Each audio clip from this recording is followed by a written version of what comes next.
नमस्कार, आप देख रहे हैं वर्ल्ड नाउ। मैं हूं आपके साथ विवेक शांडिल्य। वर्ल्ड नाउ में हम वो खबर आपके सामने लेकर आते हैं जिसका सीधा असर आप पर होता है। बात करेंगे डोनाल्ड ट्रंप और ईरान की जंग की। डोनाल्ड ट्रंप की एक और धमकी सामने आ गई है और शांति की राह के बीच एक तरफ अमेरिकी राष्ट्रपति डोनाल्ड ट्रंप ताबड़तोड़ धमकियां दे रहे हैं, दूसरी तरफ ईरान की बेहद खौफनाक और सीक्रेट जंगी तैयारी का खुलासा हुआ है। 14 जून से लेकर 23 जून तक महज 9 दिन के भीतर ट्रंप ने एक बार नहीं, 2 बार नहीं, बल्कि दर्जनों बार ईरान को नस्तनाबूद करने और भूगोल बदल देने की धमकी दी, जिसने ईरान को चौंकन्ना कर दिया। सवाल यह है कि जब दोनों देश बातचीत की मेज पर बैठे हैं, समझौता कर रहे हैं, तो डोनाल्ड ट्रंप इतने आक्रामक क्यों हैं? क्या इसके पीछे ट्रंप की कोई रणनीति है, या फिर बातचीत के दरमियान अमेरिका फिर से ईरान पर हमला करेगा? जाहिर सी बात है, ईरान ट्रंप पर भरोसा नहीं करेगा और ईरान ने चुपचाप और खौफनाक चक्रव्यूह तैयार करने का फैसला किया है, जिसने अमेरिकी डिफेंस इंटेलिजेंस सेंटकॉम की रातों की नींद उड़ा दी है। स्ट्रेट ऑफ होर्मुज से लेकर ईरान के खुफिया द्वीपों तक मिसाइल और ड्रोन्स की ऐसी घेरेबंदी की जा रही है कि अगर अमेरिका ने अटैक किया तो फिर महाविनाश और तबाही तय। तो आखिर क्या है ट्रंप की धमकियों का सच, और ईरान कैसे एक बहुत बड़ी जंगी तैयारी कर रहा है? दिखाएंगे आपको एक्सक्लूसिव रिपोर्ट वर्ल्ड नाउ में। इसके बाद वर्ल्ड नाउ में बात करेंगे अमेरिका के उस वादे की जिससे अब वो पीछे हट रहा है। अमेरिका ने वादा किया था वो ईरान को 300 बिलियन का फंड देगा, जिसके बाद मिडिल ईस्ट में बंदूकें शांत हुई, जंग थमी, बैठकों और समझौतों का दौर शुरू हुआ। लेकिन शांति के इस दाव के बीच एक बड़ा पेच फंस गया, जिसने दुनिया के सबसे ताकतवर देशों और अमीर खाड़ी देशों की नींद उड़ा दी। पर्दे के पीछे एक ऐसी सीक्रेट डील की कहानी सामने आ रही है जिसकी सबसे बड़ी शर्त है पूरे 300 अरब डॉलर यानी 300 बिलियन डॉलर का भारी भरकम फंड। युद्ध से तबाह हो चुका ईरान अपने नुकसान की भरपाई के लिए 300 अरब डॉलर की रकम चाहता है। समझौते के दस्तावेज पर सब दस्तखत भी किया जा चुका है, लेकिन सवाल ये 300 मिलियन डॉलर का फंड है कहां? देगा कौन? अमेरिकी राष्ट्रपति और जेडी वेंस ने साफ कर दिया कि अमेरिकी टैक्स पेयर्स का एक भी डॉलर ईरान को नहीं जाएगा। तो क्या डोनाल्ड ट्रंप के सिपह सालार इस फंड की वसूली जीसीसी से करेंगे, खाड़ी देशों से करेंगे? और क्या खाड़ी देश ईरान को मजबूत करने के लिए अपना खजाना खोलेंगे? क्योंकि दुनिया जानती है कि कई खाड़ी देशों की ईरान के साथ बनती नहीं है। या फिर इस भारी भरकम रकम के पीछे जरेड कुशनर और कतर का कोई ऐसा गुप्त फॉर्मूला है जिस पर ईरान के सेंट्रल बैंक ने साफ इनकार कर दिया है। मामला तो इतना गंभीर हो चुका है कि ट्रंप ने आनन फानन में अपने विदेश मंत्री मार्को रूबियो को खाड़ी देशों के आपातकालीन दौरे पर भेज दिया। तो क्या 60 दिन के इस डेडलाइन में क्या समझौता सिर्फ कागजी वादा बनकर रह जाएगा? समझेंगे इस कहानी को और यह भी जानेंगे कि 300 मिलियन डॉलर कौन देगा ईरान को, और अगर नहीं दिया गया तो फिर ईरान के पास विकल्प क्या है। वर्ल्ड नाउ में इसके बाद हम बात करेंगे रूस और यूक्रेन के बीच खतरनाक जंग के बारे में। एक तरफ दुनिया राहत की सांस ले रही थी, मिडिल ईस्ट में अमेरिका ईरान की बंदूकें शांत हो गई, लेकिन इसी शांति के बीच एक ऐसे महायुद्ध ने रफ्तार पकड़ ली है, ऐसी खौफनाक रफ्तार पकड़ ली है जिसने पूरी मानवता को खपा दिया है। रूस और यूक्रेन के बीच जारी युद्ध अब अपने 5वें साल में प्रवेश कर चुका है, लेकिन जून 2026 के महीने में ऐसी तबाही, ऐसा गदर मचेगा जिसकी उम्मीद किसी को नहीं थी। खबर है कि यूक्रेन के हमले के बाद व्लादिमीर पुतिन का गुस्सा 7वें आसमान पर है और रूस यूक्रेन पर फाइनल असॉल्ट यानी कि फाइनल प्रहार करने की महा तैयारी में जुटा हुआ है। तो क्या यह जंग बेकाबू हो चुकी है, और क्या यूक्रेन और रशिया की लड़ाई कभी खत्म नहीं होगी? मॉस्को से लेकर सेंट पीटर्सबर्ग पुतिन के अभेद्य किलों को दहलाने के लिए इतिहास का सबसे बड़ा ड्रोन हमला किया गया। रूस ने भी महज एक रात में दर्जनों लॉन्ग रेंज मिसाइलें और घातक ड्रोन दागकर यूक्रेन के शहरों को शमशान बनाने की कसम खा ली। इस खूनी गतिरोध के बीच ब्रिटिश एजेंसियों ने दोनों ओर से मारे गए सैनिकों के जो आंकड़े जारी किए हैं वो रोंगटे खड़े करने वाले हैं। और इस बीच डोनाल्ड ट्रंप का दावा कि वो 24 घंटे के अंदर यूक्रेन और रूस की लड़ाई बंद करवा देंगे, वो भी खोखली साबित हुई। तो क्या इस महायुद्ध की तबाही पूरी दुनिया को अपनी चपेट में लेने वाली है? जानेंगे वर्ल्ड नाउ में इस खबर को भी डिटेल से। चलिए शुरुआत करते हैं और देखते हैं वर्ल्ड नाउ। अमेरिका ईरान संघर्ष के तकरीबन 120 दिन हो चुके हैं। दोनों की तरफ से युद्ध का चैप्टर बंद होने का नाम नहीं ले रहा। हर दिन कोई ना कोई बवाल, कोई ना कोई विवाद सामने आ ही जाता है। ताजा मामला ट्रंप की धमकियों पर आकर टिका है और ईरान की तैयारियों पर। ईरान ने अपने द्वीपों पर ऐसा चक्रव्यूह तैयार किया है जहां मिसाइल्स और ड्रोन्स का जखीरा फिट किया गया है कि इस बातचीत के टेबल के दरमियान, यानी कि इस डील के दरमियान, अगर अमेरिका ने कोई भी मिस एडवेंचर करने की कोशिश की तो ईरान अमेरिका को मिडिल ईस्ट में फूंक डालेगा। कैसे, क्या है तैयारी, बताएंगे आपको, लेकिन पहले अमेरिका की धमकी की बात करते हैं। जब जब बातचीत की शुरुआत होती है ईरान से, तब तब अमेरिका धमकी देता है और बातचीत के दरमियान ही हमला करता है। चाहे बात पिछले साल जून 2025 की हो, चाहे बात फरवरी 2026 की हो, चाहे अप्रैल 2026 की बात हो। अमेरिका और ईरान के बीच में समझौते की डील पर साइन होने के पहले दौर की शांति वार्ता हो चुकी है, लेकिन उस शांति वार्ता को जहां एक और इजराइल डीरेल करने में लगा है, तो वहीं दूसरी ओर डोनाल्ड ट्रंप भी इसमें कोई कोर कसर नहीं छोड़ रहे। ट्रंप की धमकियों के कारण हर बार मामला फंस जाता है। कल अमेरिका और ईरान में जब वार्ता चल रही थी, तब ट्रंप ने ईरान को धमकी दी। ट्रंप ने कहा अगर डील पर बात नहीं बनी तो डेलीगेशन वापस ईरान नहीं लौट पाएगा। डोनाल्ड ट्रंप की इस धमकी से तेहरान भड़क गया। तेहरान ने कहा औकात है तो छू के दिखाओ। ट्रंप ने कल तेहरान को चेतावनी दी कि अगर वो हाल ही में हुए शांति समझौते के तहत वायदों को पूरा नहीं करता है तो वॉशिंगटन इसका जवाब देगा।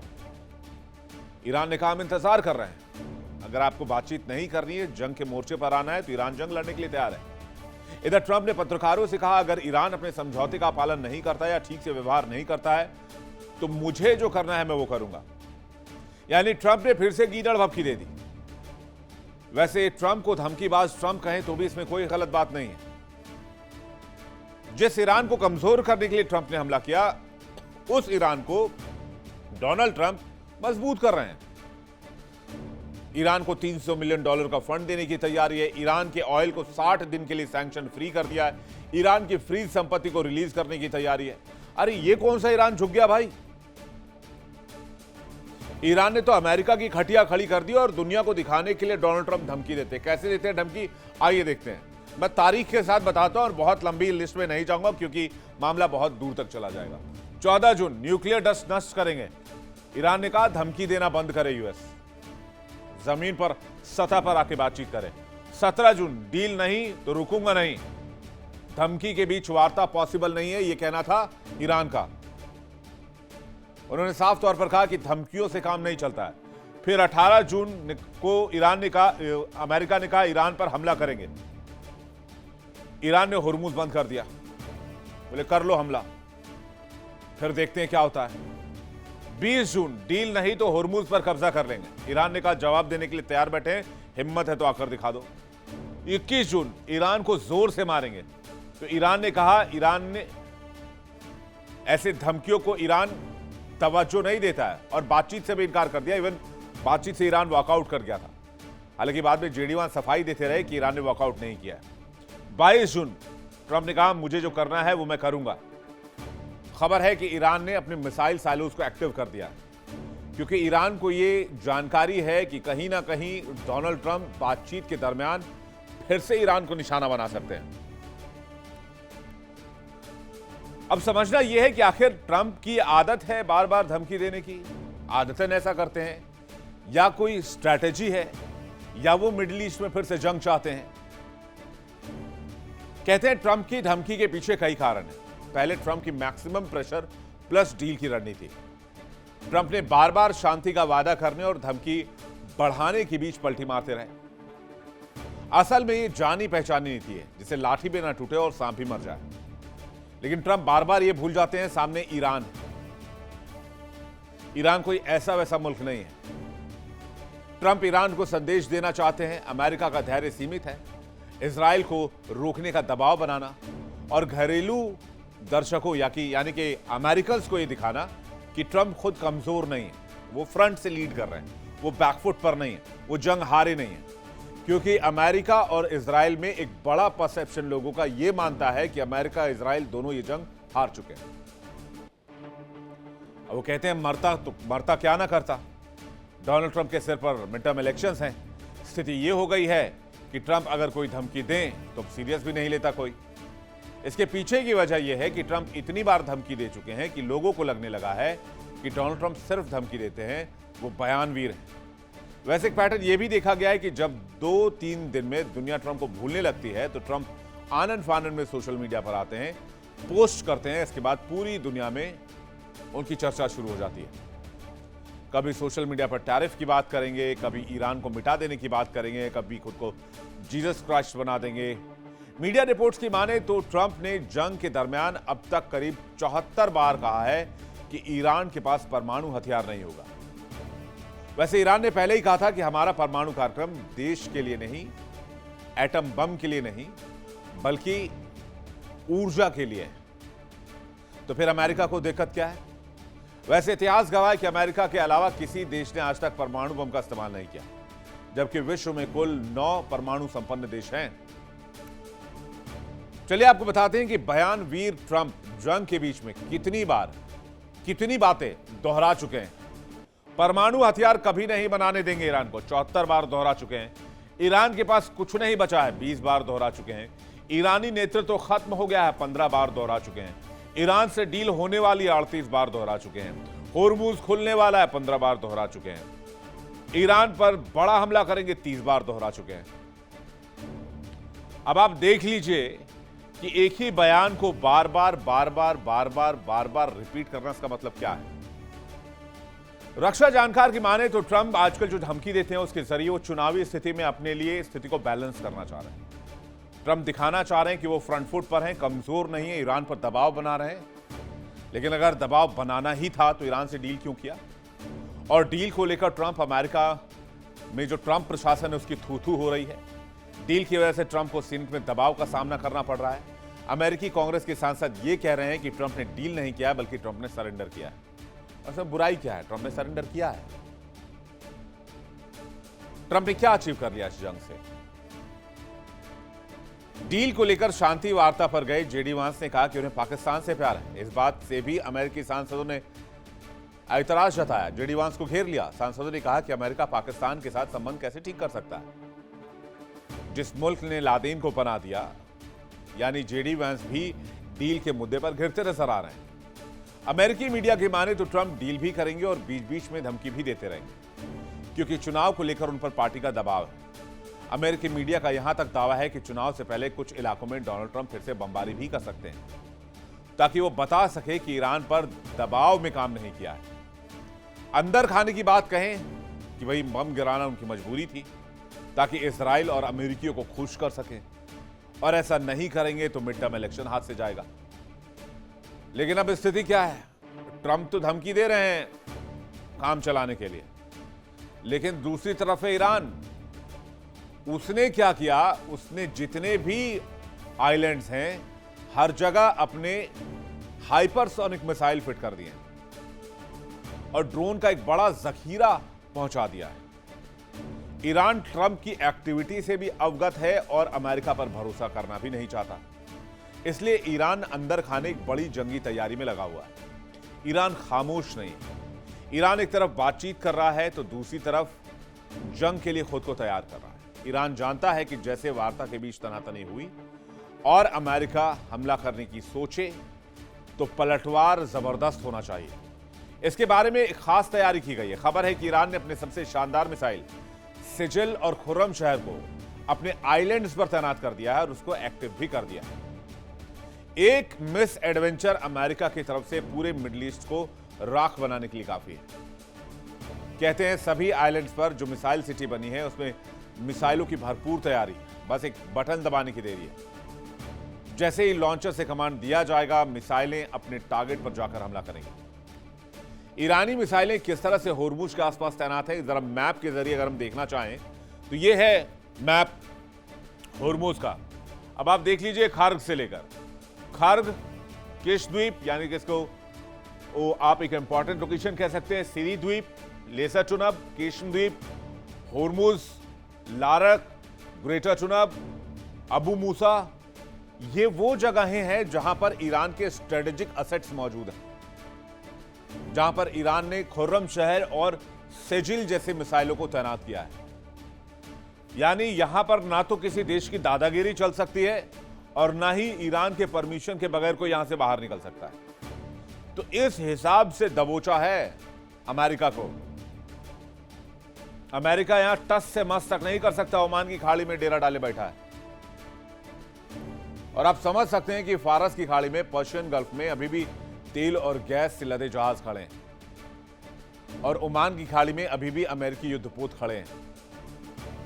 कहते हैं ईरान की तैयारी मिसाइलों और ड्रोन से बहुत मजबूत है। ईरान ने अपने द्वीपों को बारूद से भर दिया है। जहां ट्रंप धमकी दे रहे हैं, वहीं ईरान अपने मिसाइल के साइट्स को मजबूत कर रहा है।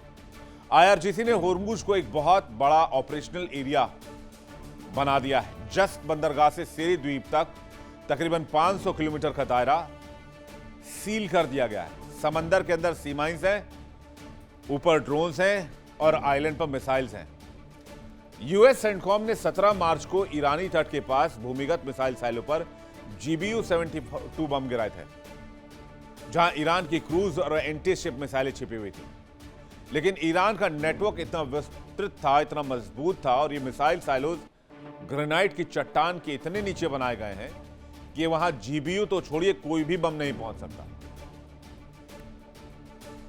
आईआरजीसी नौसेना ने होर्मुज में समुद्री सुरंगें बिछाई हुई हैं, व्यापारी जहाजों को निशाना बनाया। आज भी होर्मुज में जहाज गुजरते हैं तो वो आईआरजीसी की निगरानी में ही गुजर रहे हैं। यानी कि ईरान ने होर्मुज को भी वेपनाइज कर दिया। अमेरिकी राष्ट्रपति डोनाल्ड ट्रंप द्वारा लेबनान में हिजबुल्लाह को रोकने की चेतावनी और नए हमलों की धमकी दिए जाने के बाद ईरान ने बेहद आक्रामक रुख अपनाया है। ईरान के मुख्य वार्ताकार और संसद के स्पीकर मोहम्मद बगेरी गलिबाफ ने साफ कह दिया है कि ईरान इन धमकियों की परवाह नहीं करता और न ही डोनाल्ड ट्रंप और अमेरिकी सेना से डरता है।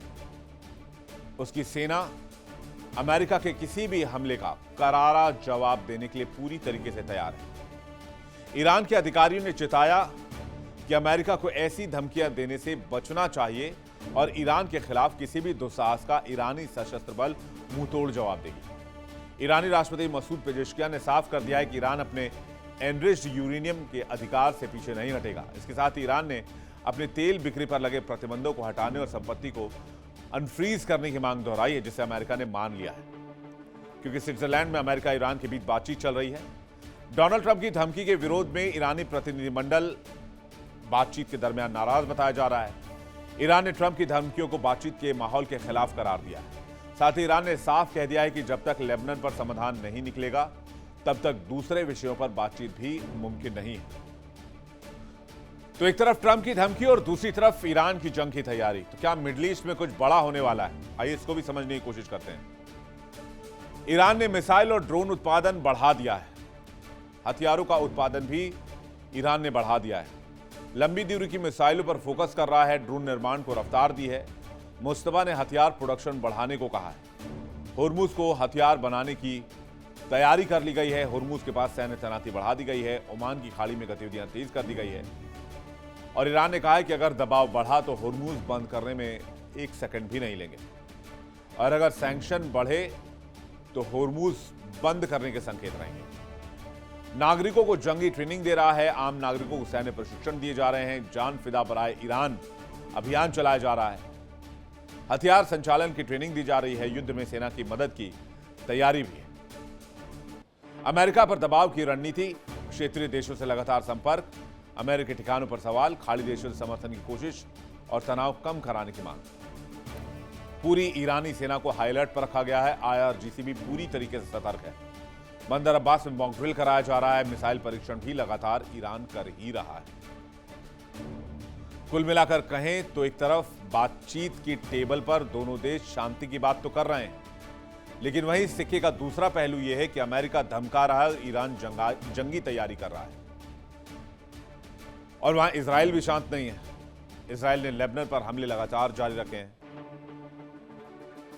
डील के बफर पीरियड की बात करें तो 60 दिन की स्थिति है। अब ये डील 60 दिन तक पहुंचेगी नहीं पहुंचेगी, उससे पहले डील हो जाएगी। सारी शर्तें पूरी नहीं हुई तो दूसरे दौर की बातचीत होगी या नहीं होगी। अमेरिका बातचीत के दरमियान फिर क्या ईरान पर अटैक करेगा?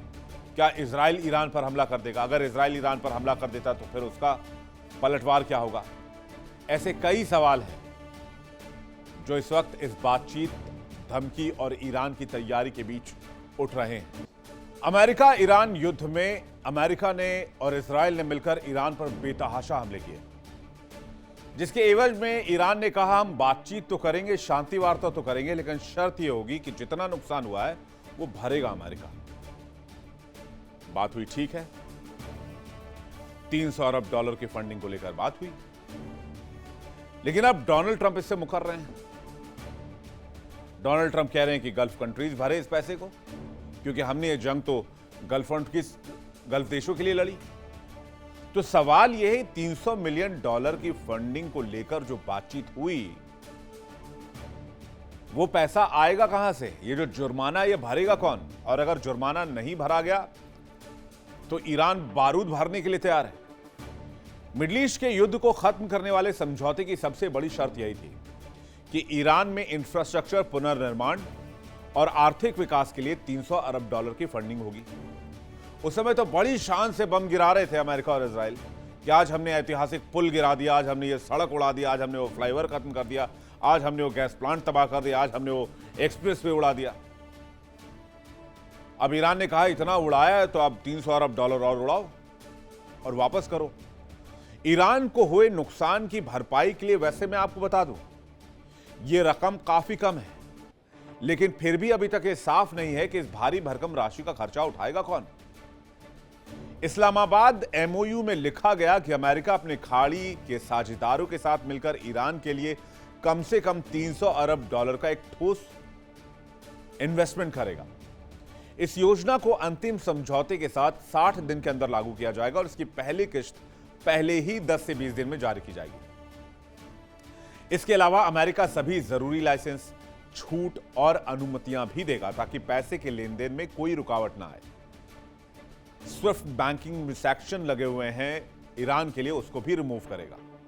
इस फंड के अलावा अंतिम समझौते पर हस्ताक्षर होते ही ईरान पर लगे सभी तरह की पाबंदियां हटा ली जाएंगी और उसे तुरंत तेल बेचने की छूट मिलेगी। तो ईरान पर सैंक्शन हटा लिया गया। मैं आपको बता देता हूं, ईरान को तेल बेचने की छूट भी दी जा चुकी है, यहां तक कि भारत भी ईरान से तेल खरीद सकता है या खरीदने की प्रक्रिया शुरू कर चुका होगा। लेकिन पेच आकर फंसा 300 मिलियन डॉलर पर। अमेरिकी उपराष्ट्रपति जेडी वेंस ने साफ कहा कि ईरान को यह सब पाने के लिए 60 दिनों में शर्तों का पालन करना जरूरी होगा। उन्होंने जोर देकर कहा कि अमेरिकी टैक्स पेयर्स का एक भी डॉलर ईरान को नहीं जाएगा। तो सवाल यह उठता है कि ईरान को जो नुकसान अमेरिका और इजराइल ने मिलकर किया, उसकी भरपाई क्या खाड़ी के देश करेंगे? तो चलिए जानते हैं सीन क्या बन रहा है। वो कहते हैं ना, करे कोई भरे कोई। खबर है कि खाड़ी देशों से वसूली करेगा अमेरिका 300 बिलियन डॉलर और पहुंचाएगा ईरान। अमेरिका इसके पैसे अपने अमीर खाड़ी देशों से वसूल करेगा। सुरक्षा के नाम पर खाड़ी देशों से अमेरिका ये पैसे वसूलेगा। युद्ध में अमेरिकी बेस पर ईरान ने ड्रोन से हमला किया था। युद्ध के तबाह हो चुके ईरान को फंड की बहुत जरूरत है। फंड देने को खाड़ी देश तैयार नहीं है। अमेरिका कह रहा है कि हमारे टैक्स पेयर्स का एक भी डॉलर ईरान को नहीं जाएगा। तो फिर पैसा आएगा कहां से? ईरान फिलहाल खाड़ी देशों से अपने रिश्ते ठीक करने में लगा है। अगर खाड़ी देश पैसा देते हैं तो ईरान उनको भड़का सकता है। अमेरिकी बेस के बदले पैसा देने पर ईरान भड़का सकता है। खबर है कि ईरान को 300 अरब डॉलर का फंड जब अटका तो ट्रंप ने आनन फानन में मार्को रूबियो को कहा कि फौरन आप मिडिल ईस्ट के दौरे पर जाइए और मिडिल ईस्ट के देशों में अमेरिकी सहयोगियों से बात कीजिए। और खबर आ रही है कि अमेरिका के विदेश मंत्री मार्को रूबियो 3 दिन के खाड़ी देशों के दौरे पर आ रहे हैं, जहां वो यूएई, कुवैत और बहरीन के नेताओं से मुलाकात करने वाले हैं। उनकी इस यात्रा का मकसद ही अपने साझेदार देशों में यह विश्वास जगाना है कि तेहरान के साथ अमेरिका की डील से उनका कोई नुकसान नहीं होगा। उन्होंने इस दिन देशों को साफ करना होगा कि 300 अरब डॉलर का इन्वेस्टमेंट पैकेज आएगा कहां से और उसका कैसे इस्तेमाल किया जाएगा। अमेरिका के लिए डील है, खाड़ी देशों के लिए सजा है, क्योंकि तेहरान ये रकम मिलने के बाद खुद को मजबूत करेगा, अपनी सेना मजबूत करेगा, अपने मिसाइल मजबूत करेगा, अपनी रक्षा क्षमता मजबूत करेगा, अपने ड्रोन्स मजबूत करेगा। और अगर ईरान मजबूत होगा तो इस क्षेत्र में उसका प्रभाव और उसका वर्चस्व भी मजबूत होगा, जिससे खाड़ी देशों की सुरक्षा को लेकर सवाल हो सकते हैं। मसलन कतर, बहरीन, कुवैत, यूएई और सऊदी जैसे देश खाड़ी की सुरक्षा में अहम योगदान निभाते हैं। ऐसे में ईरान का मजबूत होना जीसीसी के लिए, गल्फ कंट्रीज के लिए ठीक बात नहीं है। चलिए आपको बताते हैं कि डील के बीच में क्या क्या चुनौतियां आ रही। 300 अरब डॉलर के फंड को लेकर खाड़ी देशों में चिंता है कि इतना पैसा ईरान में गया तो ईरान इन पैसों का क्या करेगा। पैसा ईरान के हथियारों और प्रॉक्सी समूहों पर खर्च ना हो। खाड़ी देशों को ईरान और यूएस से मजबूत गारंटी चाहिए। जब तक भरोसा नहीं मिलेगा, खाड़ी देश पैसा नहीं देंगे। संपत्ति में फ्रीज संपत्ति देने का भी वायदा किया गया है। अमेरिका ने कहा है कि फ्रीज संपत्ति से अनाज खरीद ले, ईरान पैसे से सोयाबीन खरीद ले, मक्का खरीद ले, गेहूं खरीद ले। तेहरान के केंद्रीय बैंक ने कहा है कि यह फैसला ईरान का होगा, तेहरान का होगा, अमेरिका का नहीं होगा। उपराष्ट्रपति जेडी वेंस के मुताबिक डोनाल्ड ट्रंप के दामाद जेरेड कुशनर ने कतर के लोगों के साथ मिलकर इस समस्या का एक बहुत दिलचस्प हल निकाला है। नए प्रस्ताव के तहत अगर ईरान की कोई भी फ्रीज संपत्ति अनफ्रीज होती है तो उस पूरी प्रक्रिया पर अंतिम मंजूरी देने का अधिकार संयुक्त रूप से अमेरिका और कतर के पास सुरक्षित रहेगा। भले ही अमेरिका की तरफ से कुशनर का यह मानवीय और कृषि खरीद वाला फॉर्मूला मेज पर रखा गया हो, लेकिन यह वित्तीय मुद्दा अभी भी सुलझने से कोसों दूर दिखाई दे रहा है। ईरान ने साफ संकेत दिए हैं कि वो अपनी जब्त संपत्तियों के उपयोग के तरीकों पर खुद पूरा कंट्रोल चाहते हैं।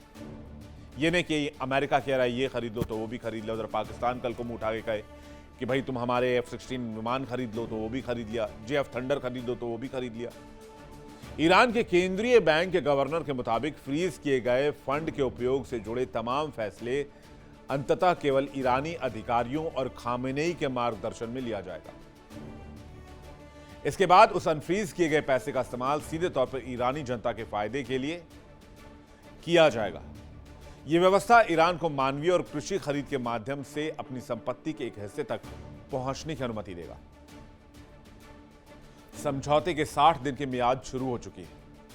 अगर इस दौरान अच्छी प्रगति हुई तो 300 अरब डॉलर का फंड ईरान को नया जीवन दे सकता है, लेकिन अगर विश्वास की कमी बनी रही तो कागजी वायदा बनकर रह सकता है। यह फंड मिडिल ईस्ट में स्थायी शांति का आधार भी बन सकता है, लेकिन इसके लिए सभी पक्षों को समझौता करना होगा। फिलहाल सवाल यह है कि क्या खाड़ी देश ईरान को फिर से खड़ा करने के लिए अपना खजाना खोलेंगे। कुल मिलाकर कहें तो ईरान पर जंग थोपा इजराइल अमेरिका ने। ईरान को बर्बादी की कगार पर लेकर गए अमेरिका इजराइल, और जब हर्जाना भरने की बात आई, जुर्माना देने की बात आई, तो अमेरिका मिडिल ईस्ट देशों की तरफ देखने लग गया। तो क्या अब मिडिल ईस्ट के देशों से वसूली करने वाला अमेरिका और वही फंड ईरान की तरफ पहुंचाएगा? और क्या इस बात से ईरान और मिडिल ईस्ट के बीच के रिश्ते बेहतर हो पाएंगे, या इसे ऐसे देखा जाए कि मिडिल ईस्ट में ईरान से सुरक्षा की कीमत 300 अरब डॉलर है? चलिए एक नजर देख लीजिए कि मिडिल ईस्ट में कहां कहां अमेरिकी बेस है और अमेरिकी बेस पर कहां कहां खतरा है। ये देखिए, ये जो तस्वीर इस वक्त आप देख रहे हैं, ये उन बेसेस के लोकेशंस हैं जो अमेरिकी बेस मौजूद हैं, जहां पर ईरान ने बारूद भर दिया, सबसे ज्यादा हमले किए। सीरिया में अल-तन्फ गैरिसन बेस, जॉर्डन में मुआफक साल्ती बेस, इराक में अल-असद एयर बेस, कुवैत में अल-अली सलेम एयर बेस, बहरीन में naval support activity Bahrain 5th fleet यहां पर रहती है, सऊदी अरब में प्रिंस सुल्तान एयर बेस, कतर में अल उदीद एयर बेस सबसे बड़ा अमेरिकी बेस है, यूएई में अल धफरा एयर बेस। ये वो बेसेस हैं जहां पर ईरान का सबसे ज्यादा हमला हुआ और ईरान ने यहां पर सबसे ज्यादा नुकसान भी पहुंचाया, जिसके बाद खाड़ी देश भागे भागे ईरान के पास आए और मुआवजा दिया और यह भी कहा कि भाई ये रकम आप रख लीजिए और हमले बंद कर दीजिए। तो ऐसे में सवाल इस बात को लेकर भी है कि क्या खाड़ी देश 300 अरब डॉलर देने के अमेरिकी डिमांड पर राजी होंगे, क्योंकि अमेरिका ने तो बीच रास्ते में दामन छोड़ दिया था मिडिल ईस्ट का। तो ट्रंप के ऊपर भरोसा करके क्या 300 अरब डॉलर जीसीसी कंट्रीज देंगे? ऐसा मुमकिन नहीं लगता है। हो सकता है कि गल्फ कंट्रीज ईरान से अपने रिश्ते बेहतर करके अपनी सुरक्षा के लिए एक नया रास्ता तलाशें और ये अमेरिका के लिए बहुत बड़े सरदर्द की शुरुआत होगी और मिडिल ईस्ट में अमेरिका के डूबते वर्चस्व की सबसे बड़ी कहानी। चलिए बात करते हैं रूस और यूक्रेन की जंग की। रूस और यूक्रेन की जंग धधक रही है और दोनों मुल्क एक दूसरे को जलाकर खाक कर देना चाहते हैं। वोल्दिमीर जेलेंस्की पुतिन के उस रौद्र रूप का शिकार होने वाले हैं जिसे शायद दुनिया ने अभी तक देखा नहीं है। खबर है कि इस जंग ने रफ्तार पकड़ ली है। यूक्रेनी हमले के बाद पुतिन का गुस्सा 7वें आसमान पर है और यूक्रेन पर पुतिन अब फाइनल प्रहार के मूड में है। खबर है कि रूस इसके लिए तैयारी कर रहा है। जून 2026 में इस युद्ध ने खतरनाक मोड़ ले लिया। दोनों तरफ से हमलों की तीव्रता बढ़ गई जो पिछले 4 साल में शायद ही देखी गई। यूक्रेन ने 18 जून को मॉस्को पर एक बहुत बड़ा ड्रोन अटैक किया जिसमें रूस की राजधानी की तरफ उड़ रहे करीब 194 ड्रोन को मॉस्को की एयर डिफेंस ने मार गिराया, लेकिन कुछ ड्रोन्स निशाने पर लगे। मॉस्को के साउथ ईस्ट इलाके में स्थित ग्रास्पोम नेफ्ट रिफाइनरी को बहुत भारी नुकसान पहुंचा और इतना जबरदस्त नुकसान पहुंचा कि पूरे आसमान में काले धुएं का गुबार छा गया। इसके बाद कहते हैं कि रूस में मॉस्को में काली बारिश भी हुई। बारूदी बारिश इसे नाम दिया गया। रूसी रक्षा मंत्रालय का दावा था कि उसकी एयर डिफेंस ने उस दिन 555 ड्रोन्स हवा में मार गिराए, लेकिन बीते एक हफ्ते के भीतर आखिर ऐसा क्या हुआ है जिससे दोनों ओर से लड़ाई और ज्यादा भीषण होती नजर आ रही है। रूस और यूक्रेन के बीच संघर्ष काफी ज्यादा बढ़ चुका है। यूक्रेन ने मॉस्को और वोरोनिश में जबरदस्त हमला किया। मिसाइल निर्माण संयंत्र तेल रिफाइनरी पर हमला किया। रूस का कीव, खार्किव और जफरोजिया पर भी हमला सामने आया। रूस ने यूक्रेन में भारी मिसाइल और ड्रोन हमले किए। यूक्रेन में रूसी हमले में कई लोगों के मारे जाने की खबर आई। यूक्रेनी हमलों से क्रीमिया में ईंधन की भारी किल्लत हो गई। दोनों पक्षों में संयुक्त राष्ट्र में शांति की अपील की गई है, लेकिन यह यूक्रेन का अकेला वार नहीं था। इसे कुछ हफ्ते पहले 3 जून को यूक्रेनी ड्रोन्स ने सेंट पीटर्सबर्ग पर हमला किया, ठीक उस रात जब पुतिन का दावोस यानी कि सेंट पीटर्सबर्ग इकोनॉमिक फोरम खुलने वाला था। यूक्रेन ने दावा किया कि उसने रूसी नेवी का एक युद्धपोत बोइकी भी तबाह कर दिया है। इसके बाद रूस खामोश नहीं बैठने वाला था। 22 जून को रूस ने एक रात में 88 लॉन्ग रेंज ड्रोन और एक बैलिस्टिक मिसाइल यूक्रेन पर डाली, जिससे यूक्रेन में बहुत बड़ी तबाही की खबर आई। इधर यूक्रेन की युद्ध रणनीति में भी बड़ा बदलाव आ चुका है। पहले यूक्रेन सीमा के पास लड़ता था, अब वो रूस के अंदरूनी इलाकों पर हमले कर रहा है। यूक्रेन पिछले कई महीनों से रूस की तेल रिफाइनरी और सैन्य कारखानों को भी निशाना बना रहा है। रूस की कमाई का कम से कम 1/3 हिस्सा तेल से भी आता है और यूक्रेन इसी नस को दबाना चाहता है। यूक्रेन ने वोरोनिश शहर में एक फैक्ट्री पर भी हमला किया जो रूसी मिसाइल और एयर डिफेंस सिस्टम के लिए इलेक्ट्रॉनिक कलपुर्जे बनाती थी। वोल्दिमीर जेलेंस्की का मैसेज क्लियर है, यह हमले रूस को बातचीत की मेज पर लाने के लिए। जेलेंस्की कहते हैं कि हम युद्ध नहीं चाहते और कभी नहीं चाहते थे, लेकिन फिर ये जोर आजमाइश कैसी है? अभी तक कितना नुकसान हुआ है जरा इसका आंकलन देख लीजिए। कहते हैं 2.25 लाख से ज्यादा सैनिकों की मौत हुई है, रूस के सैनिकों की। 5 लाख से ज्यादा मौत का ब्रिटिश एजेंसियां दावा करती हैं। 13 लाख से ज्यादा सैनिकों के हताहत होने का दावा है। 12,050 टैंकों के तबाह होने की खबर है। 24,812 बख्तरबंद वाहन नष्ट होने की खबर है। 44,604 तोपखाना सिस्टम खत्म होने की खबर है। 436 लड़ाकू विमान नष्ट हो गए। हजारों ड्रोन और हेलीकॉप्टर भी मार गिराए गए इस 5 साल की जंग में।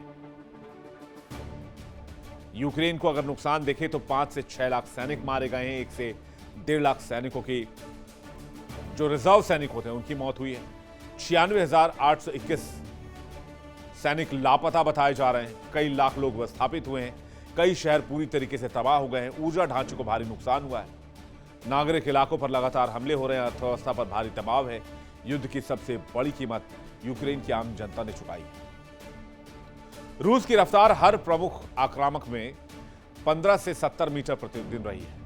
यह पिछले किसी भी बड़ी जंग के किसी भी बड़े हमले से धीमी है। रूस के अपने स्वतंत्र लेवाडा सेंटर के आंकड़े बताते हैं कि दिसंबर 2025 में युद्ध जारी रखने के पक्ष में जन समर्थन गिरकर महज 25% रह गया, जबकि शांति वार्ता के पक्ष में 66% लोग आ गए। बातचीत की प्रक्रिया में रूस की दिलचस्पी समझौते की इच्छा का नहीं बल्कि बढ़ती थकान और बढ़ती लागत का भी संकेत है।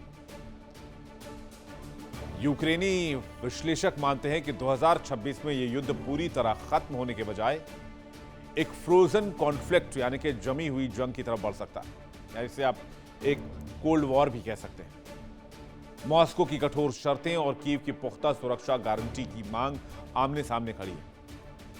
हां, ट्रंप ने राष्ट्रपति बनने के बाद जिस 24 घंटे के अंदर शांति का वादा किया था वो तो पहले ही हवाई हो चुका है।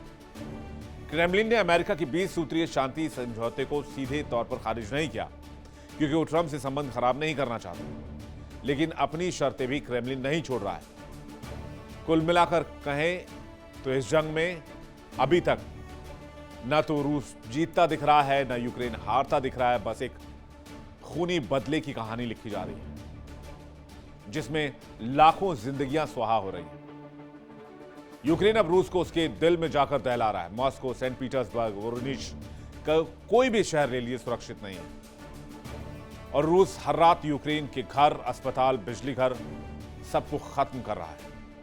कुल मिलाकर देखें तो इस जंग का फिलहाल कोई अंत होता नहीं दिख रहा है। वर्ल्ड नाउ में फिलहाल इतना ही। वक्त एक छोटे से ब्रेक का है, जल्द वापस आ रहे हैं। देखिए इंडिया डेली 24/7 अब आपके स्मार्ट टीवी पर। इंडिया डेली मौजूद है सभी डिजिटल प्लेटफॉर्म पर लाइव और लगातार। इंडिया डेली 24/7 हर दिन राष्ट्र को समर्पित।